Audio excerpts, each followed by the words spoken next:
Shalom. Sekali lagi shalom. Berikan kemuliaan bagi Tuhan kita. Haleluya. Hari ini saya ingin bicara tentang menuju kebenaran sejati. Jadi Bapak Ibu, kebenaran yang kita pahami mungkin baru dalam tahap awal. Karena kita harus bisa bedakan mana pembenaran, mana hidup benar seutuhnya. Jadi ada proses dari pembenaran sampai kepada hidup benar seutuhnya. Kita dipanggil Tuhan di tempat ini. Kita ada bersama-sama dalam ibadah. Kita dipanggil oleh Tuhan. Kita sudah dibenarkan oleh Tuhan. Tapi persoalannya adalah apakah kemudian kita sudah menuju kepada kebenaran yang sejati. Karena kebenaran yang sejati bukan titik tapi proses. Bagaimana seorang terus berproses. Kalau pembenaran itu bukan tugas kita. Makanya kita setuju ketika kita bilang we save, kita selamat hanya oleh anugerah Tuhan. Kita setuju itu. Hanya oleh kemurahan Tuhan. Karena bukan inisiatif kita. Karena kita sama sekali tidak bisa berpikir untuk menyelamatkan diri kita.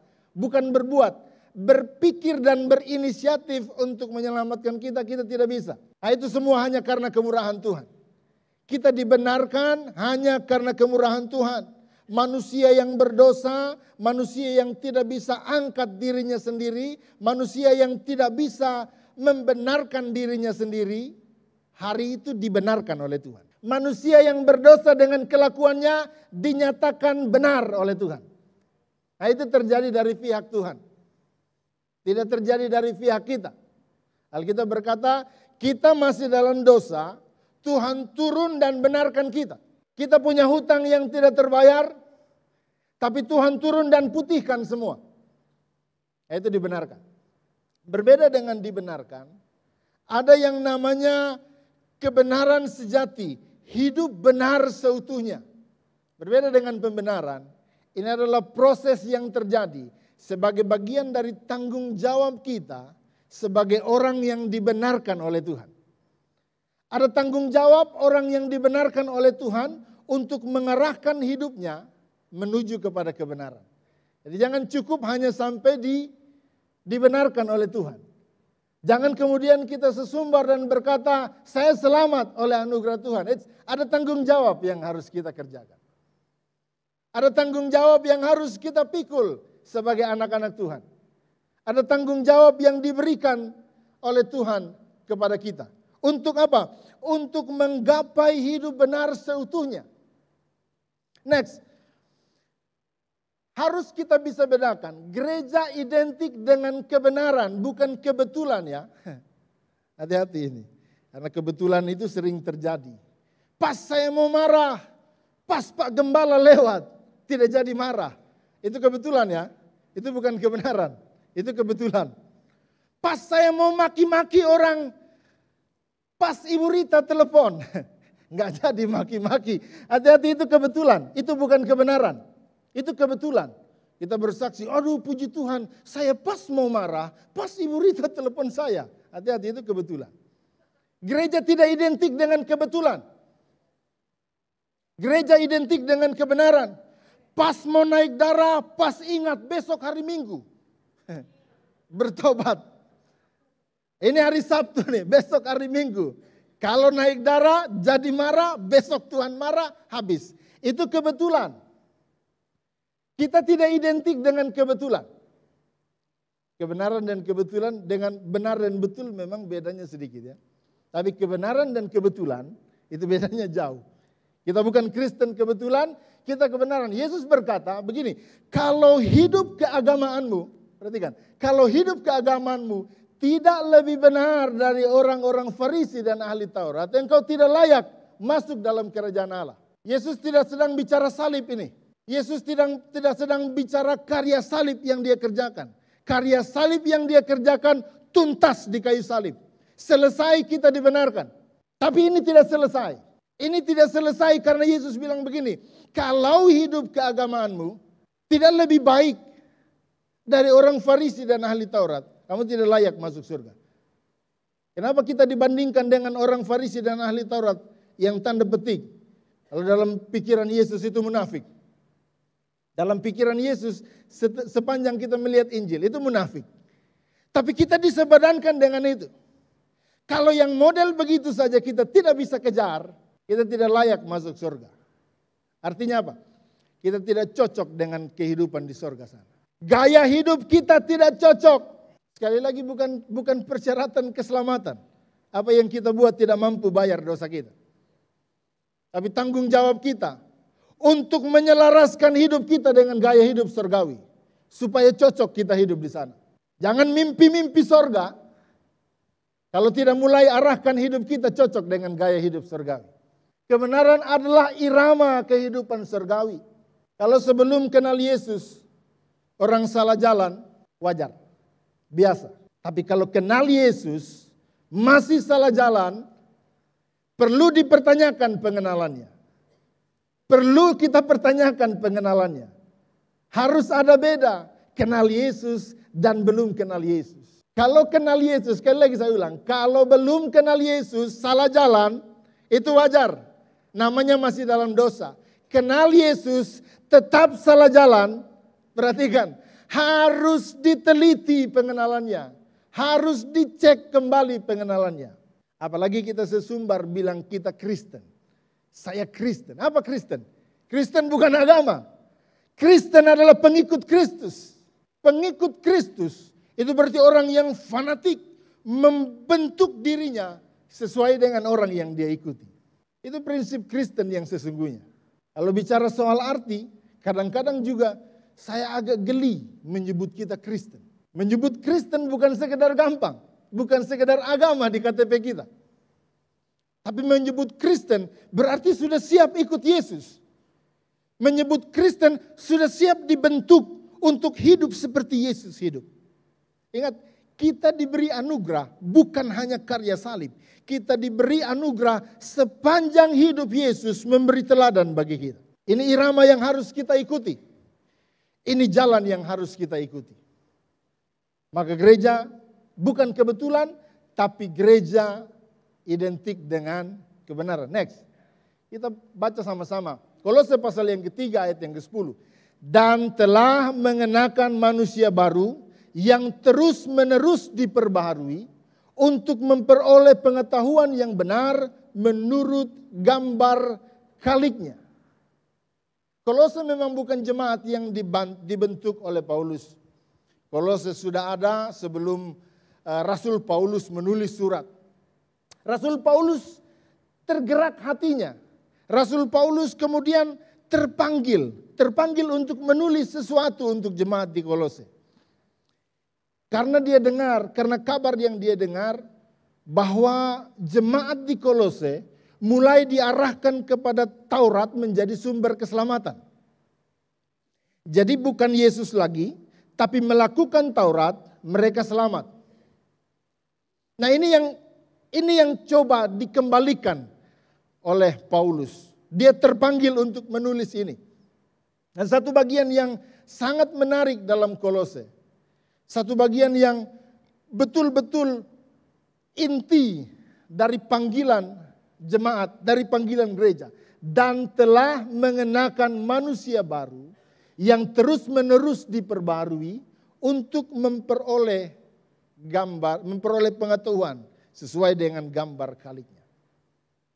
Kalau gereja tidak mulai menapak kebenaran, kalau gereja tidak mulai mengasah dirinya untuk terus-menerus diperbarui dalam kebenaran, dari satu kebenaran ke kebenaran yang lain, gereja pasti mati.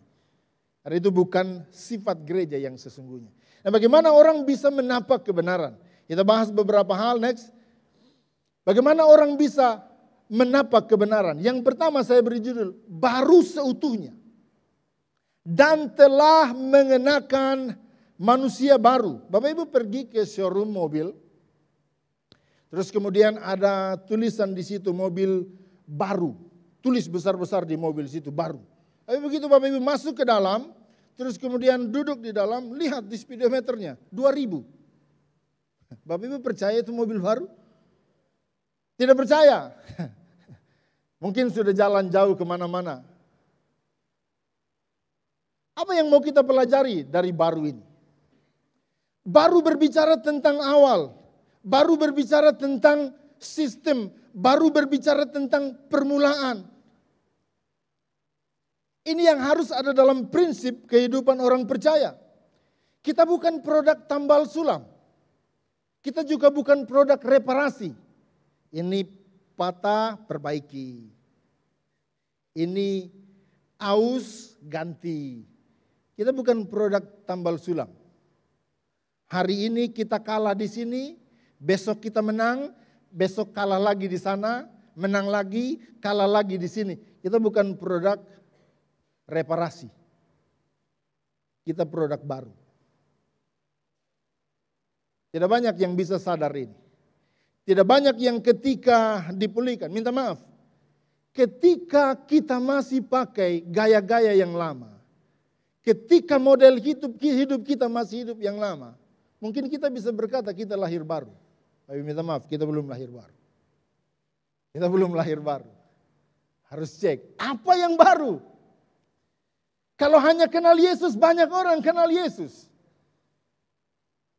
Tapi menjadi baru, tidak semua orang bisa menjadi baru. Ini yang membedakan karya pengorbanan Kristus dengan pengorbanan anak domba di bait Allah sana. Kalau itu hanya reparasi, penebusan dosa, korban penebusan salah, korban pengampunan dosa dan lain sebagainya, potong, pulang, berdosa lagi, datang, potong lagi, pulang, berdosa lagi, datang, potong, pulang, berdosa lagi. Ini yang membedakan kita dengan mereka. Dalam Yesus, Alkitab berkata, kita baru. Kita menjadi orang yang baru. Saya tidak tahu apa visi Om Frans ketika pakai nama gereja Kupang Baru. Apanya yang baru? Gedungnya yang baru? Nah. Apa yang baru? Hati yang baru. Sistem yang baru. Gaya hidup yang baru. Gaya anak Tuhan yang baru. Ini yang baru. Sehingga kita tidak terpengaruh lagi dengan kehidupan yang lama. Tidak terbawa lagi.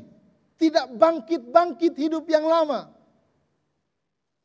Kalau orang yang benar-benar baru, dia nyatakan di hadapan Tuhan, hari ini saya perbaharui hidup saya.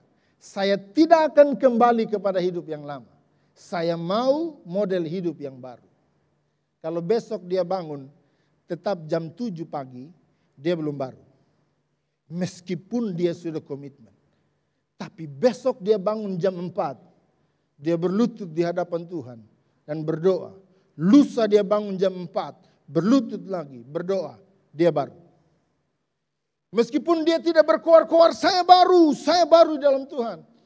Tapi dengan inisiatif sendiri, merubah kehidupan menjadi hidup yang baru. Dia baru di hadapan Tuhan.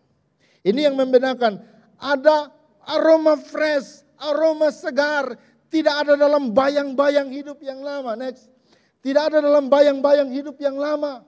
Jika tidak memahami ini, orang bisa tetap hidup dalam kehidupan yang lama. Setengah baru, setengah lama. Ini sinkritisme. Ini bahaya. Kita pikir kita baru, tapi emosinya masih lama. Kita pikir penyembahan kita baru, playboynya masih yang lama loh. Kita pikir penyembahan kita baru, hidup keluarganya masih yang lama. Di sini kita gemetar di hadapan Tuhan. Pulang istri gemetar lihat tangan kita. Itu masih lama. Itu keluarga yang lama itu Pak. Jangan setengah-setengah. Kita bilang baru tapi setengah. Setengah diperbaharui. Hanya bagian kerohaniannya. Hanya bagian ibadahnya yang dibaharui. Tapi bagian realitanya tidak. Di tempat kerja tetap lama. Di sekolah tetap lama. Di keluarga tetap lama. Di dunia lain tetap lama. Bahaya. Karena apa? Karena kita pikir kita baru. Padahal kita lama. Itu lebih bahaya daripada orang lama. Lebih bahaya daripada orang lama. Orang yang berpikir dirinya baru tapi dia sedang lama. Dia orang lama. masih ada sinkritisme, masih ada campur aduk kebenaran. Masih ada prinsip yang campur aduk. Kalau 1-2 kali bolehlah, kalau sedikit-sedikit bolehlah. Namanya bergaul dengan teman-teman, namanya datang kalau teman ajak minum bolehlah. Namanya kalau sudah teman sama-sama, kalau mereka tawar ngerokok bolehlah. Campur aduk. Semuanya campur aduk. You are not brand new. Kamu bukan ciptaan baru. Kita bukan orang baru. Kita masih setengah lama. Orang baru, ketika dia berpikir baru, fresh. Tidak ada lagi standar-standar yang lain selain standar firman Tuhan. Tidak lagi dia gantungkan dirinya. Tidak ada lagi perasaan tidak enak hati. Tidak ada lagi perasaan menghargai orang lain. Sudah yang dihargai Tuhan. Sudah yang dihormati Tuhan. Sudah yang dihormati, tidak ada yang lain yang perlu dihormati. Hanya Tuhan yang perlu dihormati. Ketika yang lain mengganggu penghormatan kita kepada Tuhan, stop. Selesai. Itu orang yang memposisikan dirinya baru. Dalam tahap awal ini banyak yang gagal. Ini tahap awal. Saya kasih tahu ini tahap awal. Karena baru bukan sekedar slogan, tapi itu deklarasi. Baru itu bukan sekedar slogan. I am new in God. Bukan sekedar slogan. Deklarasi secara mendalam. Diiringi dengan perubahan hidup total. Pembaruan seutuhnya. Sampai bukan gereja ya. Sampai tetangga kita lihat. Ini orang tidak sama dengan kemarin. Itu kita baru. Itu kita menjadi baru.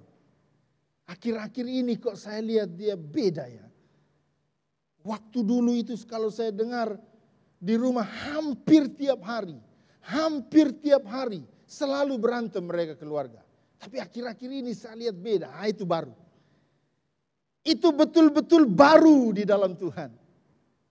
Rasul Paulus bilang, dan telah mengenakan manusia baru. Next, ciri-cirinya ini, sadar dan menyesali dosa. Ini bagian yang sulit. Karena tidak banyak orang berani sadar dan mengakui dosanya. Dan menyadari dosanya.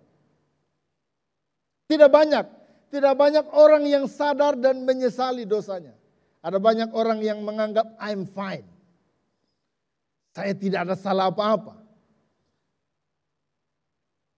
Saya tidak dosa apa-apa. Toh saya tidak melakukan yang menyakiti hati Tuhan. I'm fine.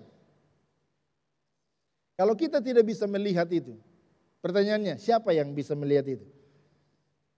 Siapa yang bisa melihat itu? Kitalah yang mampu melihat itu. Ada komitmen yang kuat untuk meninggalkan kehidupan yang lama. Bukan sekedar kata-kata, bukan sekedar slogan, tapi sudah menjadi komitmen yang kuat. Kalau komitmen tidak akan berubah, tidak akan bergeser karena keadaan. Kalau komitmen tidak akan ada toleransi. Sepertinya kita kaku memang.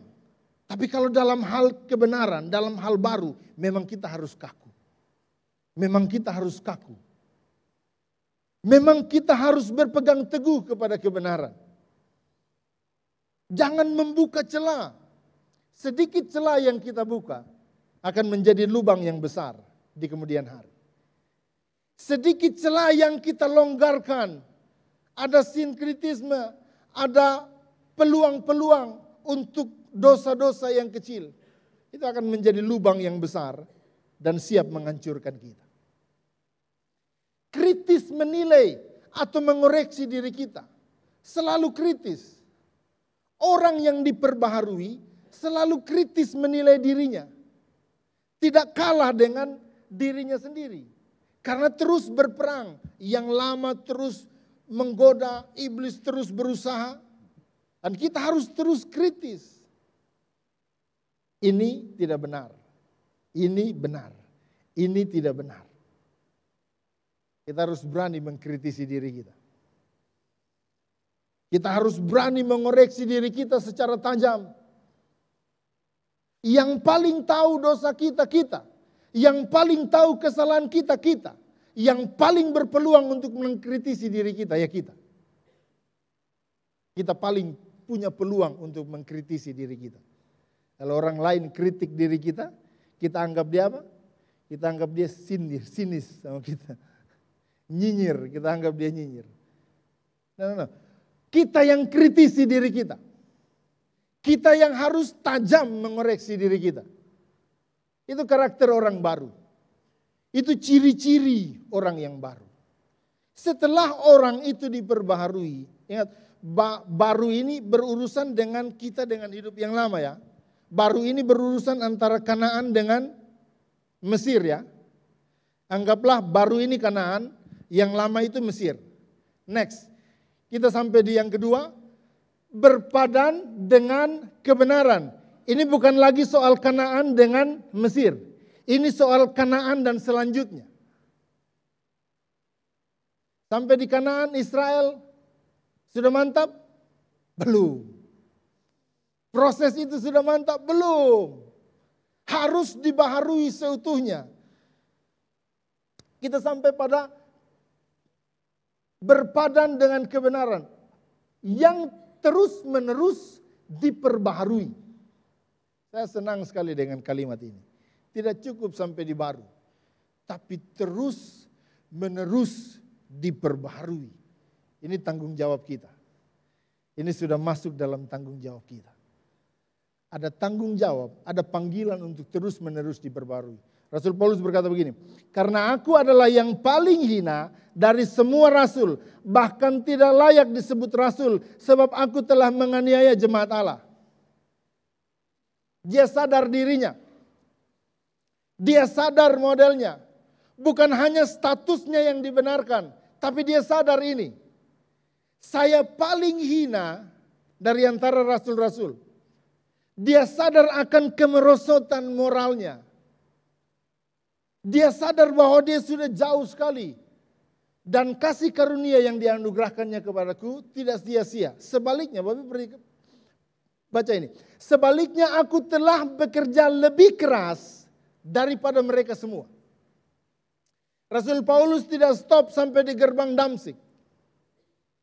Tapi dia berusaha lebih keras untuk mengejar ketertinggalannya. Dia tahu dia tertinggal. Dari semua orang yang dibenarkan ini, dia tahu saya paling rusak. Saya paling buruk. Tapi dia bilang, aku bekerja lebih keras daripada yang lain. Saya berharap ini menjadi slogan kita semua. Aku bekerja lebih keras daripada yang lain. Kita sadar ketertinggalan kita. Kita sadar betapa rusaknya moral kita. Kita sadar betapa jauhnya hidup kita dari Tuhan. Tapi hari ini kita berkomitmen. Aku bekerja lebih keras daripada yang lain. Kalau yang lain jalan santai, tidak. Saya lari. Saya harus lari. Kalau yang lain baca Alkitab hanya 1-2 ayat, saya harus 3 pasal. Kalau yang lain berdoa hanya say hello kepada Tuhan, kalau saya tidak, saya panggil nama Tuhan, saya mau bertemu dengan Tuhan. Bekerja lebih keras daripada yang lain. Dia tahu kelemahannya, dia tahu ketertinggalannya. Next. Kejatuhan Adam, manusia pertama, bukan sekedar status. Tapi yang paling penting, yang paling buruk adalah keterpisahan kita dengan Allah. Itu yang membuat moral kita semakin merosot. Ada satu orang dosen, kemudian dia masuk di dalam kelas filsafat. Dan dia berkata begini, Tuhan itu jahat. Allah itu jahat. Kenapa jahat? Karena dia menciptakan kejahatan. Dan dia membiarkan kejahatan itu merajalela. Tidak terima, satu mahasiswanya dia tidak terima. Dia sanggah. Dia bilang Tuhan tidak jahat. Tuhan itu baik. Saya contohkan begini. Bagaimana Bapak mendefinisikan terang? Terang itu definisinya karena ada cahaya. Sekarang bagaimana Bapak mendefinisikan gelap? Apa itu gelap? karena tidak ada cahaya. Betul ya? Susah mereka mendefinisikan gelap. Karena tidak ada cahaya. Kalau terang karena ada cahaya, gelap karena tidak ada cahaya. Dia bilang seperti itulah kejahatan. Kejahatan bukan diciptakan, tapi karena ketiadaan Allah. Karena Allah tidak ada, moral kita merosot. Karena jauh dari Tuhan, moral kita merosot. Karena kita terlepas dari Tuhan, moral kita merosot. Yesus datang membawa kita, menghubungkan kita kembali dengan Tuhan. Tapi moral kita tidak bim salah bim. Moral kita tidak bim salah bim naik. Oleh sebab itu Rasul Paulus bilang, aku bekerja lebih keras daripada yang lain. Kalau kita sadar moral kita lebih buruk, jangan santai hari ini. Kalau kita sadar kita tertinggal dengan kehidupan kita yang lama, yang buruk, jangan santai hari ini. Lari, lari, lari. Kalau kita bilang, aduh saya ini orang paling jahat. Bukan saatnya menyesali diri sekarang. Saatnya lari sekarang karena kita sudah dibenarkan. Saatnya lari untuk membenahi, mengejar ketertinggalan kita. Menyepadankan diri kita dengan kebenaran. Karena kita dibenarkan dan kita harus terus menyepadankan diri kita dengan kebenaran. Menyebabkan kemerosotan jauh. Calvin bilang begini, total depravity atau kerusakan total, bahkan tidak ada satupun naluri dari kehidupan manusia untuk bisa memperbaiki dirinya. Itu kalau orang yang jatuh ke dalam dosa. Ketiadaan Allah. Allah tidak bersama-sama dengan dia. Next. Proses selanjutnya adalah begini. Orang terus berpadan dengan kebenaran firman Tuhan. Ini yang harus kita kerjakan. Rajin membaca dan merenungkan firman Tuhan. Kalau tidak baca firman Tuhan dan berharap tahu kebenaran, itu sama dengan orang mau makan mie ayam tapi tidak tahu tempatnya. Saya kepingin makan mie ayam yang enak, tapi di mana ya? Cari di Google, Bu. Sudah ada sekarang. Tapi itu belum tentu enak. Karena Google tidak bisa kasih tahu enak apa tidak. Itu sama dengan orang yang mau cari tapi tidak tahu alamatnya. Mau benar tapi tidak tahu caranya. Tidak mungkin kita tahu jalan kebenaran kalau kita tidak pernah baca Alkitab. Percayalah ini. Kalau tidak ada kebiasaan rutin dalam keluarga kita baca Alkitab. Kalau tidak ada kebiasaan rutin bagi anak-anak kita baca Alkitab. Jangan pernah berharap mereka hidup benar. Jangan pernah berharap mereka hidup benar. Kita doa sedemikian rupa. Doa jungkir balik sampai langit turun tanpa mereka dibiasakan baca kebenaran firman Tuhan. Tidak akan berlaku bagi mereka. Kebenaran firman Tuhan menjadi peluang bagi kita. Biasakan ini sejak dini. Biasakan ini sejak awal. Yang kedua, panggilan pribadi untuk hidup sesuai dengan kebenaran. Pribadi ya, bukan kelompok ya. Ada banyak orang terpanggil secara kelompok, tapi tidak terpanggil secara pribadi. Ada orang banyak terpanggil secara gerejawi, tapi tidak terpanggil secara pribadi. Itu yang menyebabkan kalau di gereja sukses, kalau di tempat kerja kacau. Karena terpanggil secara kelompok, tapi tidak terpanggil secara pribadi. Terpanggillah secara pribadi untuk merenungkan kebenaran firman, untuk hidup sesuai dengan kebenaran firman Tuhan. Ini panggilan pribadi, Pak. Terpanggil secara pribadi. Jadi tidak kuat hanya di gereja, tapi kuat dimanapun kita berada. Melatih diri terus untuk berpegang teguh kepada kebenaran. Harus melatih diri. Rasul Paulus penginjil hebat terus melatih diri untuk hidup di dalam kebenaran. Bahkan dia pikir ketika dia kacau, dia pikir ketika dia mau sombong, ketika dia mau angkuh, Tuhan hajar dia. Ada duri dalam daging yang kemudian mengikat dia supaya taat kepada Tuhan. Tapi melihat proses di mana seorang melatih diri untuk mencapai, untuk berpegang teguh kepada kebenaran. Kita rapuh kalau kita tidak terus melatih diri. Karena semua dosa-dosa di luar sana semakin hari semakin variatif. Kita kalah kreatif daripada iblis. Dan kita bisa jatuh. Kalau tidak terus melatih diri, kita pasti jatuh. Menghadapi resiko karena kebenaran. Ada resiko karena kebenaran. Proyek bisa gagal, Pak. Karena kebenaran. Tidak suap sana, suap sini. Tak? Proyek bisa kacau. Kan kalau ajukan itu pasti ada lampiran di bawahnya. Kalau tidak ada lampiran bisa gagal. Ada resiko dengan kebenaran. Ada resiko jalannya tidak mulus, Pak. Terseok-seok. Kalau kita patuh dengan kebenaran, terseok-seok. Ada resiko kita bisa dipinggirkan dari komunitas kita. You nggak sama dengan kita. You sudah beda. You sudah mengkhianati kita. You tidak ikut lagi kita punya aturan. Ada resiko kita ditinggalkan oleh komunitas kita. Tapi orang yang siap berpadan dengan kebenaran sudah siap dengan resiko itu. Sudah siap dengan resiko itu. Kalaupun harus gagal, kalaupun tidak sukses-sukses amat, kalaupun tidak kaya melejit dengan tinggi, tidak apa-apa. Asal hidup dalam kebenaran. Asal tekun di dalam kebenaran. Orang yang mau sepadankan diri dengan itu sudah siap resikonya. Maka saya kasih tahu dari jauh-jauh hari, siap dengan resiko karena kebenaran, karena pasti ada resikonya. Yang kedua, dikuasai oleh kebenaran, bahkan dikendalikan. Bahasa Rasul Paulus menjadi hamba kebenaran. Ditaklukkan oleh kebenaran. Kalau orang lain berusaha untuk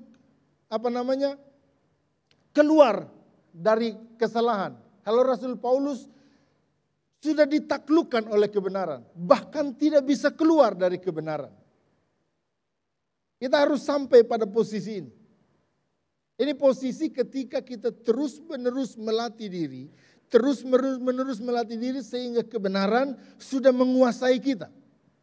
Bukan lagi kehidupan yang lama, bukan lagi ego, bukan lagi semua prinsip-prinsip dunia, tapi kebenaran yang menguasai kita. Hampir-hampir sudah tidak ada waktu, hampir-hampir sudah tidak ada naluri untuk jatuh ke dalam dosa. Orang yang begini, suami yang begini, ibu-ibu, suami yang begini, mau kasih tinggal sampai di lubang mana pun dia tetap benar. Suami-suami yang sudah menjadi hamba kebenaran. Istri-istri yang sudah menjadi hamba kebenaran, suaminya mau kasih tinggal dia berkarir di mana, tidak ada masalah. Tidak ada masalah dengan itu. Karena sudah terpanggil untuk benar, sudah menjadi hamba kebenaran. Akhirnya kita sampai pada posisi ini. Next. Kita sampai pada posisi kita kaya dengan pemahaman akan kebenaran. Alkitab berkata untuk memperoleh pengetahuan yang benar menurut gambar kaliknya. Kepada jemaat di Filipi Rasul Paulus berkata begini, dan inilah doaku semoga kasihmu makin melimpah dalam pengetahuan yang benar dan dalam segala macam pengertian sehingga kamu dapat memilih apa yang baik supaya kamu suci dan tak bercacat menjelang hari Kristus penuh dengan buah kebenaran yang dikerjakan oleh Yesus Kristus untuk memuliakan dan memuji Allah. Hari ini banyak ibu-ibu bisa masak dari YouTube. Betul ya? Kalau yang senyum-senyum itu pengalaman. Jadi YouTube menjadi resepnya. Tidak usah pusing-pusing cari resep. Cukup ketik di YouTube. Cara membuat opor ayam yang enak. Muncul semua. Kita siap-siap bahannya dan kita langsung buat. Tiba-tiba jadi safe langsung. Langsung tiba-tiba jadi safe. Malah bikin konten lagi. Betul ya? Tiba-tiba bisa jadi safe. Ada yang bisa belajar dengan cepat. Lihat YouTube, langsung tiru. Tapi ada orang yang tidak ambil jalan itu. Dia sekolah safe. Dia belajar bertahun-tahun. Bahkan tidak cukup dengan sekolahnya. Dia mengembara ke seluruh dunia hanya untuk belajar karakter-karakter masakan. Apa yang membedakan mereka? Sama-sama bisa masak opor ayam. Yang membedakan mereka adalah satu miskin, satu kaya. Betul ya? Yang membedakan mereka berdua adalah satu miskin, satu kaya. Yang satu hanya bisa buat opor ayam, yang satu bisa buat semua. Yang satu hanya mengerti sepotong-sepotong, yang dia tahu hanya kalau taruh garam asin, kalau taruh gula manis. Dia tahu hanya itu. Tapi kalau yang satu ini tahu, kalau taruh ketumbar, salah itu pasti. Kalau taruh lada, itu benar. Dia bisa bedakan antara lada dan ketumbar. Ya ibu-ibu ya, ada yang tidak bisa bedakan antara lada dan ketumbar. Cilaka 12 ini. Mau masak lain jadi lain. Tapi kalau orang kaya, dia tahu. Jangankan taruh ladanya. Taruh lada lebih, itu karakternya beda. Chef itu kritis. Kritis sekali. Kalau taruh ini lebih sedikit, ini kamu jadi masaknya beda. Rasanya beda. Dia tahu kalau taruh kunyit karakternya jadi apa, dia taruh tambah lengkuas jatuhnya jadi apa, dia tahu. Kalau kita kan tidak tahu itu. Kita asal taruh kunyit, lengkuas, segala macam, taruh semua. Pokoknya jadi enak sah. Tapi kalau chef tahu, karena dia belajar. Dia belajar betul. Apa yang harus taruh lengkuas, apa yang harus taruh bumbu ini, bumbu itu. Dia tahu karakter bumbunya. Di situ kekayaannya. Di situ kekayaan. Dan kita bukan hanya dilatih untuk benar, tapi kita dilatih untuk kaya dalam pemahaman kebenaran. Kita kaya dalam pemahaman kebenaran. Kita bukan hanya sekedar tahu kebenaran, tahu berbuat kebenaran, tapi kita tahu mengapa kita harus buat kebenaran. Kita tahu apa dasarnya kita buat kebenaran. Dan kita tahu mau kemana kita nanti. Dan kita dilatih. Hanya orang yang mau dilatih, hanya orang yang mau terus diperkaya sampai memiliki gambar kaliknya. Orang-orang ini yang akan mengerti, orang-orang ini yang akan kaya dengan kebenaran. Next. Bukan hanya melakukan kebenaran, namun memahami dengan baik alasan kita melakukan dan apa tujuannya. Untuk apa kita melakukan kebenaran? Di gereja bilang begitu, Om. Dan memang harusnya begitu. Bukan. Untuk apa kita melakukan kebenaran? Karena Kristus membawa kita kepada kebenaran. Karena kebenaran adalah irama surgawi. Kebenaran adalah tanda orang yang dibenarkan, bertobat sungguh-sungguh. Tanda umat Allah yang sungguh-sungguh. Kita kaya. Kita kaya dengan pemahaman kebenaran. Kalau kaya dengan pemahaman, kita tidak akan goyah. Kita tidak akan goyah. Karena kita bisa digeser. Dalam lingkungan kita digeser. Satu kali pasti ada yang tanya kepada kita, kenapa kau benar? Kenapa kau berubah? Apa jawab kita? Apa jawab kita? Kalau kita tidak kaya dengan kebenaran, kita bisa ikut tergerus. Oh ya, untuk apa saya hidup benar? Hidup kan hanya sekali. Ngapain saya harus ikut gereja? Saya kan bisa senang-senang di sana. Kita bisa langsung tergerus ke sana. Kalau kita tidak kaya akan kebenaran. Kalau kita tidak tahu kenapa kita benar. Karena kita sudah ditebus dengan harga yang mahal. Kita sudah tebus dari hidup kita yang sia-sia. Ketika itu kita sadar. Ketika kita menjadi kaya dengan kebenaran, kita tidak gampang. Bukan tentang aturan yang tertulis, tapi keluar secara natural dari hati yang mengasihi Tuhan. Sampai di sini ini menjadi penting. Bukan aturan yang kita baca. Tapi secara natural keluar dari hati yang mengasihi Tuhan. Kenapa kita hidup benar? Karena saya mengasihi Tuhan. Bukan takut akan hukum dosa, namun takut menyakiti hati Tuhan. Ada banyak orang melakukan kebenaran takut akan hukuman dosa. Tapi bagi orang yang sudah bertumbuh ke level yang lebih tinggi, bukan takut dosanya, bukan takut hukumannya, takut menyakiti hati Tuhan. Karena cintanya kepada Tuhan, takut menyakiti hati Tuhan. Bukan lagi dengan tulisan yang tertulis, tapi dengan hati yang begitu natural. Kita datang kepada Tuhan. Melakukan kebenaran. Kebenaran itu muncul bukan karena paksaan, tapi kebenaran itu timbul dari dalam hati. Dari dalam naluri kita.